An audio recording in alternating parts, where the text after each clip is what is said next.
So most homes in the US have what is called split phase power. So there are actually two phases of power in every home. And the question we always get is, how does Ting detect a problem? If we're installed on phase A, how do we detect a problem on phase B?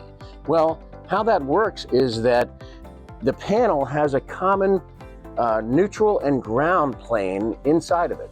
So phase A and B are connected at the panel in the neutral and the ground plane. So no matter where Ting is installed, no matter which phase it's installed, we can detect problems on the other phase. So one of the key technical challenges we had to solve for Ting is being able to detect problems in the entire home with one single sensor. It wouldn't work if we had to install Tings on both phases or every circuit in the home. And we did that by creating a very sophisticated sensor that leverages the fact that all circuits in the home are connected at the panel, and with one single Ting, we can monitor all circuits across the home. That's super important. We would not have a product if not for that.